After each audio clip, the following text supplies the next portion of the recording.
Hello everyone, আসসালামু আলাইকুম। আশা করি সবাই ভালো আছেন। Welcome to my channel AutoCAD BD learners.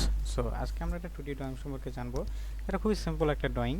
তো এই ড্রয়িংয়ের আমাদের মাপগুলো দেওয়া আছে। একটা প্রথম যেই আমাদের পলিগন দেওয়া আছে এখানে তিনটা। তো তিনটা পলিগনের একটা বাহুর দৈর্ঘ্য দেওয়া আছে, আপনার একটা সাইডের দৈর্ঘ্য দেওয়া আছে 20 এবং আর একটা পলিগন যেটা আছে ভিতরেরটা সেটার দৈর্ঘ্য দেওয়া আছে 25। তো আসুন কথা না বলে শুরু করা যায়। তো প্রথম পলিগনের জন্য আমি একটা পলিগন সিলেক্ট করে নিচ্ছি। যার নাম্বার অফ সাইড দেখতে পাচ্ছেন এখানে 8টা আছে, তার নাম্বার অফ সাইড দিলাম 8টা এবং এজ নিলাম, এজ দেওয়া আছে 20। তো এখান থেকে আমরা 20 পরিমাণ এঁকে ফেললাম। তো পরবর্তী যে পলিগনটা দেওয়া আছে সেটা এখান থেকে আবার 6 পরিমাণ উপরে আছে। তো এখান থেকে আমরা মিড পয়েন্ট থেকে 6 পরিমাণ উপরে একটা লাইন টেনে নিচ্ছি। দেন যেহেতু এটার পরিমাণ এখান থেকে 25, তো উভয় পাশে সে 12.5 করে আছে। সো এদিকে আমরা 12.5 একটা লাইন টেনে নিলাম।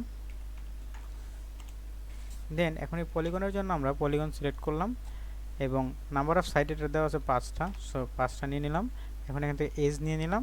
তো তার ডিস্টেন্স এই এজ থেকে শুরু হচ্ছে, এখানে আছে কত 25, তাহলে আমরা দিয়ে দিলাম 25 হয়ে গেল। এখন ভিতরে যে পলিগনটা আছে সেটার আবার আমাদের পুরোটার দৈর্ঘ্য দেওয়া আছে 20। তো এটার জন্য আমরা কি করতে পারি, পলিগন সিলেক্ট করে এটার মিড পয়েন্ট ট্র্যাক করব। তার জন্য আমাদের নাম্বার অফ সাইড দিতে হবে। এটা নাম্বার অফ সাইড আছে 6। এখন এখান থেকে আমরা মিড পয়েন্ট থেকে এই মিড পয়েন্টে সিলেক্ট করলে আমরা এটার সেন্টার পয়েন্ট পেয়ে যাব। সেন্টার পয়েন্ট থেকে এটা আমাদের দেওয়া আছে যেহেতু 26, তাহলে আমরা এটা 13 দিলে ওয়াই পাশে 13 13 26 হয়ে যাবে।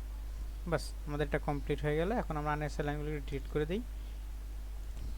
ডান।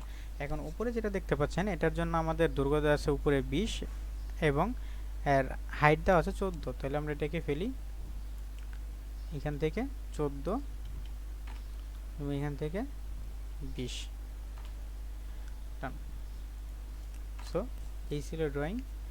যদি আপনাদের আমার ভিডিও ভালো লেগে থাকে please subscribe my channel and share with your friend. Thank you all, thank you very much.